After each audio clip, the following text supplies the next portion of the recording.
निजी स्कूल संचालकों ने सरकार को चेताया, 15 दिन में मांगे नहीं मानी तो होगा प्रदेश व्यापी आंदोलन।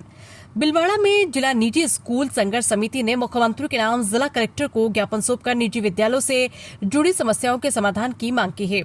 समिति ने चेतावनी दी कि यदि 15 दिन के भीतर मांगों पर सकारात्मक निर्णय नहीं लिया गया तो राजस्थान के निजी विद्यालय प्रदेश व्यापी आंदोलन करने को मजबूर होंगे। ज्ञापन में आरोप लगाया गया कि सरकार की कई नीतियों और आरटीई के संबंधित प्रक्रियाओं के कारण निजी विद्यालय आर्थिक और प्रशासनिक समस्याओं का सामना कर रहे हैं। समिति ने आरटीई के लंबित भुगतान जल्द जारी करने, नो ड्यूज सर्टिफिकेट की अनिवार्यता समाप्त करने, प्रवेश प्रक्रिया सरल बनाने, यूनिट कास्ट में 10% वृद्धि, कोविड काल में बकाया भुगतान जारी करने तथा गैर सरकारी विद्यालयों से संबंधित नीतियां बनाने से पहले उनके प्रतिनिधियों से चर्चा करने जैसी प्रमुख मांगे रखी।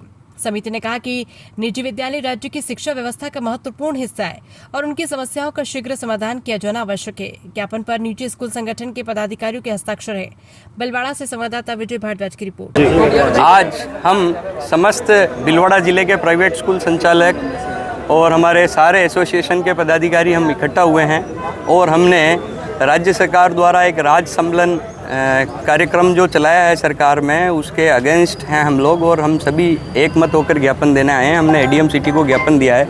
इस ज्ञापन के कारण हमने पूरे बिलवाड़ा ज़िले में समस्त जितनी भी प्राइवेट स्कूलें हैं वो सारी हमने बंद रखी है और विरोध के कारण हमने बंद रखी है। बंद रखकर हम यहाँ आए हैं। हमारी मांग ये है कि कुछ बिंदुओं में हमारी मांगे हैं। एक तो आरटी का जो भुगतान है वो हमारा समय पर नहीं हो रहा है, हम चाहते हैं वो भुगतान समय पर हो। मुख्य मांग जो है हमारी वो राज्य सम्मेलन जो एक कानून है, एक ऐप द्वारा जो किया जाएगा, इसको पुनः वापस लें सरकार और प्राइवेट स्कूलों को और सरकारी स्कूलों को सरकार इक्वल रखे। सरकारी स्कूलों के ऊपर अनावश्यक कानून नहीं थोपे, यही हमारी मांग रही थी।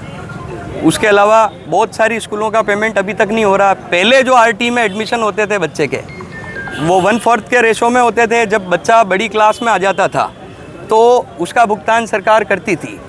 अभी वर्तमान में सरकार PP3, PP4 और PP5 का पहले से भुगतान नहीं कर रही है और अभी और नया कानून निकाल दिया कि कोई बच्चा नर्सरी क्लास में एडमिशन लेकर 8वीं में आ गया तो वो 1/4 का रेशो बिगड़ जाता है। अब सरकार कह रही है आपका रेशो बिगड़ गया तो हम भुगतान नहीं करेंगे। ये गलत है, क्योंकि हम सरकार को हम सरकार के मतलब आरटी के बच्चे को बिना शुल्क पढ़ा रहे हैं। उसका भुगतान भी हमको साल या 2 साल बाद होता है, फिर भी हम बच्चों को पढ़ा रहे हैं। उसके साथ हम पूरा लगे रहते हैं। हम किसी भी प्रकार का भेदभाव नहीं करते। हम चाहते हैं सरकार भी हमारे साथ भेदभाव नहीं करे, प्राइवेट स्कूल और निजी स्कूलों को एक साथ रखे। क्या नाम?